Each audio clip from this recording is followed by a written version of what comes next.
આજે આપણે બનાવીશું આખું વર્ષ સ્ટોર કરીને રાખી શકાય તેવા બટેટાના ફરાળી પાપડ, તો જેનો ઉપયોગ આપણે ફરાળમાં પણ કરી શકાય અને આમી ચા સાથે ખાઓ તો પણ ખૂબ જ ટેસ્ટી એવા લાગે એવા આપણે મોટા મોટા બટેટાના પાપડ બનાવીને તૈયાર કરીશું.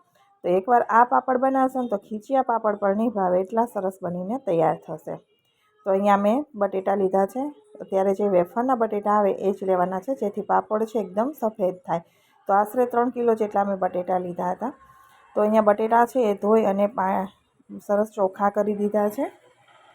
બટેટાને બાફતા પહેલાં એકવાર સરસથી ધોઈ લેવા, કેમ કે એમાં માટીનો અને દસનો ભાગ વધારે હોય છે. બટેટાને ધોઈ અને આપણે આખા જ બટેટા નાખી, જો વધારે બટેટા મોટા હોય તો ટુકડા કરવા, નહીંતર આ રીતે આખા જ નાખી દેવા. અને અત્યારે જે બટેટું વેફરનું આવે ને બિલકુલ ચીકણું નથી હોતું, એકદમ સરસ લોટ બાંધીને એવું થાય એટલે અત્યારે જ પાપડ બનાવી દેવાના. હવે એમાં પાણી આપણે અડધું કૂકર ભરીશું, વધારે નહીં. આખું કૂકર આપણે બટેટાનું છે એમાંથી અડધું જેટલું પાણી ભરીશું અને 4 વિસલ ગેસની ફ્લેમ મીડિયમ રાખી અને મારી દેવાની છે. 4 વિસલ થઈ ગયા પછી કૂકર ખોલવાનું નથી, પ્રેશર નીકળે ને ત્યાં સુધી. પ્રેશર નીકળી જાય પછી જ કૂકરને ખોલવાનું. તો ગેસ ઉપર મેં અત્યારે કૂકર રાખી દીધું છે અને હવે કૂકરમાં 4 વિસલ થઈ ગયા પછી પ્રેશર બિલકુલ નીકળી ગયું ત્યારે મેં કૂકરને ખોલ્યું છે અને ખોલીને એકવાર ચેક કરી લેવાનું. કેમ કે બટેટું જો વધારે બફાઈ જાય તો પાણી સાથે આપણે પાણી ચડે તો એકદમ ઢીલું થઈ જાય, તો પણ ના ચાલે. એટલે ખાસ ધ્યાન રાખવાનું છે. બટેટામાંથી પાણી કાઢી અને આછા ગરમ હોય ને ત્યાં છાલ ઉખેડી લેવાની.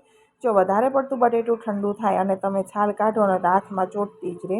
આમ સરસ આપણે જોઈએ એવી છાલ ના નીકળે, પણ થોડું ગરમ હોય ને ત્યાં આપણે બટેટાની છાલ કાઢી લેવાની, એટલે એકદમ સરસ રીતે બધા બટેટાની છાલ નીકળી જશે. હવે અહીંયા બધા બટેટાની મેં છાલ કાઢી લીધી છે. હવે પાપડ માટે હવે ગેસ ઉપર ચડાવવાનું નથી. બસ પાપડ અત્યારે આપણે જે સીધો બાઉલ મોટો લઈ લેવાનો એની અંદર જ તૈયારી કરવાની છે. એટલે મેં મોટી કાથરોટ રાખી છે અને આપણે બટેટા છે ને એને છીણીને લઈશું, જેથી આપણે પાપડ બનાવીએ ત્યારે બટેટાનું એક પણ લમ્સ એમાં આવે નહીં, જેથી આપણે પાપડ એકદમ સરસ ખીચી ના હોય ને એવા બનીને તૈયાર થાય.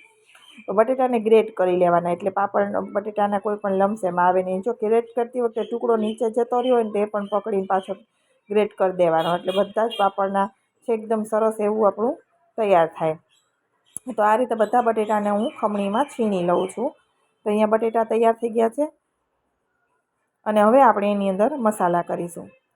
તો મસાલામાં આપણે 1 ચમચી ભરીને અહીંયા મેં આખું જીરું નાખ્યું છે અને આ છે ચીલી ફ્લેક્સ. ઘણા લોકો લાલ મરચું નથી ખાતા, પરંતુ આપણે દળાવેલું હોય એટલે આપણે નથી ખાતા, પરંતુ આ ક્રશ કરેલું લાલ મરચું છે, સૂકું મરચું, એટલે મેં નાખ્યું છે. અને મેં નાખ્યા છે પુદીનાના પાન, જેથી પાપડનો સ્વાદ થોડો અલગ આવે. આદુ મરચું અને કોથમીર પણ નાખી શકાય. એ મેં આગળ આ પાપડ બટેટાના કર્યા હતા એમાં નાખેલા હતા, એટલે આજે મેં થોડી અલગ ફ્લેવર કરી છે, એટલે મેં પુદીનાના પાન થોડા કાપીને નાખ્યા છે. અને બટેટું બાફવામાં આપણે બિલકુલ મીઠું નથી નાખ્યું, એટલે અહીંયા 1.5 ચમચી જેટલું મેં મીઠું નાખી દીધું છે. સ્વાદ પ્રમાણે નાખવાનું, વધારે પડતું મીઠું નથી નાખવાનું. ખીચું આછું આપણે ટેસ્ટ લાવે મીઠાવાળું છે એવું નાખવાનું, કેમ કે પાપડ સુકાય અને તળાય ને તો વધારે ખારો થાય, એટલે મીઠું છે એ પ્રમાણમાં જ નાખવાનું ચેક કરીને. અત્યારે ખીચું થોડું ભલે મોડું લાગે, પરંતુ સુકાતા તળાતા એ વધારે ખારું થઈ જતું હોય છે.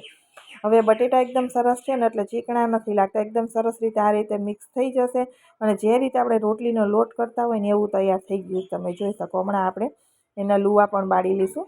તો અહીંયા હાથમાં તેલ લગાવી દેવાનું, જેથી બટેટું છે એ ચોટે પણ નહીં અને એકવાર ગ્રીસ કરશો ને તો પણ ઘણા બધા લુવા બનીને તૈયાર થઈ જશે. આ રીતે ગોળ ગોળ આપણે છેવડો તમારે નાના નાના પાપડ કરવા હોય પૂરી જેવા તો પણ કરી શકાય, અને જો મોટા કરવાની ઈચ્છા હોય આપણે પારો ખીચિયા કરતા હોય એવા તો પણ આ રીતે મોટા, મેં મોટા લુવા કર્યા હતા, ગોળ બોલ્સ બનાવ્યા છે મોટા મોટા, જેથી પાપડ આપણો મોટો બને. અને પૂરી જેવા બનાવવા હોય તો તમારી ચોઈસ પ્રમાણે એ રીતે પણ બનાવી શકાય. તો અહીંયા બધા જ બોલ્સ મેં બનાવીને પાપડના લુવા તૈયાર કરી દીધા છે. હવે આપણે પાપડને વણવાની. તો પાપડ છે એને અહીંયા મેં પ્લાસ્ટિકની થેલી હતી એના બંને પાર્ટ અલગ કરી દીધા છે અને બંને બાજુ આપણે ગ્રીસ કરી લેવાના. જે રીતે આપણે ખીચિયો પાપડ મશીનમાં દબાવતા હોય ને બે રીતે બે બાજુના જે પાપડોના પ્લાસ્ટિક છે એને ગ્રીસ કરતા હોય એ રીતે આમાં ગ્રીસ કરી લેવાના બંને બાજુના. અને કોથળીની ઉપરનો ભાગ હોય એ જોઈ લેવાનો, ખાસ નીચે રાખો, અંદરનો ભાગ છે ને એ પાપડમાં આવે એ રીતે રાખવાનો. હવે આપણે લુવો બનાવેલો છે એની ઉપર રાખી દઈશું અને પ્લેટથી દબાવતા જઈશું અને સૂકવતા જઈશું, એટલે એકદમ સરખા એક સરખા જ પાપડ છે એ નીકળી જશે અને સરસ પાતળા જ બનશે. હું તમને સુકાઈને ત્યારે ખબર પડશે તળાતા કે એકદમ પાતળા, જે ખીચિયા પાપડ આપણા હોય ને એવા સરસ પાતળા પાતળા થશે બટેટાના. હવે પ્લેટથી મેં દબાવી દીધું ને પછી લેયર છે ને થોડું જાડું હતું.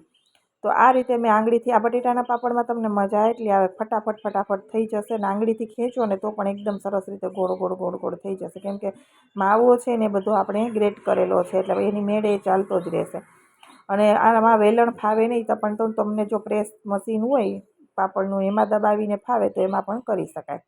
અને જે રીતે ખીચયો પાપડ આપણે સૂકવીએ એક બાજુથી સહેજ દબાવી દે એટલે કોથળી છોડી દે, એ રીતે આમાં પણ એવી રીતે જ કરશું. હવે આ રીતે પાપડ મેં સૂકવી દીધા. હવે તમને હું ખીચા પાપડની જે કોથળી હોય છે મશીનની, એ મશીનની કોથળીને ધોઈ અને ચોખ્ખી કરી લેવાની, જેથી આપણે ફરાળી પાપડમાં ચાલે. અને એ મેં કોથળી અત્યારે લીધી છે. એને પણ બંને કોથળીને બંને સાઈડ આપણે ગ્રીસ કરી લઈશું. અને આમાં મને સરળતા વધારે લાગતી હતી કેમ કે આપણે ખીચિયા પાપડામાં સૂકવતા હોય તો ફટાફટ થતા હોય. તો આ કોથળી છે મેં ધોઈ અને એકદમ સરસ ચોખ્ખી કરી દીધી, પછી મેં લીધી છે. પણ બધા પાસે અવેલેબલ ના હોય તો તમે પ્લાસ્ટિકની કોઈ પણ થેલીમાં પણ કરી શકો. એટલે મેં બંને રીત તમને બતાવી છે.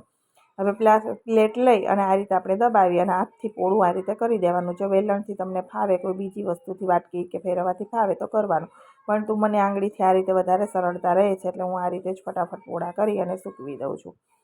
અને આ સમય છે રાતનો, તમે જોશો તો લાઇટનો પ્રકાશના લીધે વધારે પ્રકાશ નથી, દિવસ નથી, રાતનો સમય છે. હું પાપડ બનાવું છું ત્યારે આ રીતે સૂકવી દઈશું. આને પણ નીચે આ રીતે આંગળી સહેજ દબાવી દેવાની, જે બાજુથી આપણે પ્લાસ્ટિક ખાધું એ રીતે. તો બધા જ પાપડ મેં આ રીતે વણી અને સૂકવી દીધા છે હાથથી જ. તમે જોઈ શકો છો એકદમ પાતળા અને સરસ થયા છે. સુકાતા પણ હું બતાવીશ. આ રાતનો સમય મેં સૂકવી દીધા છે. હવે આપણે મોર્નિંગ થાય સવારે એટલે અજવાળામાં હું તમને બતાવીશ. એની મેળે જે પ્લાસ્ટિક છોડી દેશે અને એકદમ સરસ એવા બનીને તૈયાર થશે. અને સાઈઝ તમે જોઈ શકો છો, બધા જ પાપડની મેં મોટી રાખી છે. તો એકદમ સરસ બનીને તૈયાર થઈ ગયા છે. અને જ્યારે ફરાળમાં તમે ખીર, પૂરી ને એવું ફરાળી હોય તો પાપડ આપો ને, વેફર કરતાં પાપડનો ટેસ્ટ વધારે સારો લાગશે તમને. અને ચા સાથે ખાવામાં પણ વેફર કરતાં સારી લાગશે. હવે તમે અહીંયા સવારનો ટાઈમ છે, એની મેળે જ એને પ્લાસ્ટિક છોડી દીધું છે. અને તમે જોઈ શકો છો પાપડ આપણા બધા જ એકદમ ઉપર આવી ગયા છે. હું હાથમાં ઉઠાવીને પણ તમને બતાવી દઉં કે જે રીતે આપણે ખીચિયા પાપડ સુકાઈ જાય અને જે એની મેળે છોડી દે ને એવી રીતે આને પણ છોડી દીધા. તમે જોઈ શકો છો કેટલા સરસ પાપડ બનીને આપણા બટેટાના તૈયાર થયા છે. અને તમને બનાવવામાં પણ એટલી મજા આવશે ને જેટલી ખાવામાં પણ એટલી સરસ રીતે બને છે. તો હવે આપણે બધા જ પાપડને ભેગા કરી લઈશું. મેં નજીકથી તમને એટલા માટે બતાવ્યું કે બટેટાના પાપડ છે આપણે મોસ્ટ ઓફ ફરાળમાં નથી બનાવતા, પરંતુ આ વખતે પરસોત્તમ મહિનો આવતો હોય તો અવનવી વાનગી આખો મહિનો ખાવા માટે જોતી હોય તો તમે આ રીતે બનાવો તો તમને પણ ખૂબ મજા આવશે. ફરાળી તમે મોરૈયાની ખીચડી છે, ખીર છે, એની સાથે તમે તળીને ખાઓ, ખૂબ સરસ એવા લાગે છે. તો અહીંયા મેં બધા જ પાપડ ભેગા કરી અને ભરી લીધા છે. તો અહીંયા તમે જોઈ શકો છો એ રીતે આપણે ખીચિયા પાપડ હોય ને એ ટાઈપના જ તમને લાગશે, પરંતુ ટેસ્ટ એટલો સરસ આવશે કે તમને મજા આવી જશે. અને જનરલી તમે રોટલી સાથે કે ભાખરી સાથે ખાશો ને તો પણ તમને સરસ લાગશે. એવા સરસ આ પાપડ બને છે. અને હું તમને તળીને પણ બતાવી દઉં કે અત્યારે જે સિઝનનું બટેટું છે ને એના લીધે પાપડ પણ સફેદ થશે. અને જો આપણે અધર સિઝનમાં બનાવીએ તો એ પાપડ લાલ થાય, કેમ કે બટેટું સિઝન હોય ત્યારે જ આવતું હોય છે. આખું વરસ આ રીતે બટેટું ના મળે તમને. તો અત્યારે બનાવી અને સ્ટોર કરી લેવાના. જો તમારા ઘરમાં તડકો આવતો હોય તો સવારે આ રીતે ભરી અને થોડી વાર તડકે રાખી ઉપર નીચે ફેરવવાના, જેથી તડકો થોડો ખાઈ લે. હવે અહીંયા પાપડ છે હું તળીને બતાવું છું તમને કે ફટાફટ એકદમ સરસ તળાઈ જાય અને રૂપાળા થશે, સફેદ થશે, લાલ નહીં થાય પાપડ.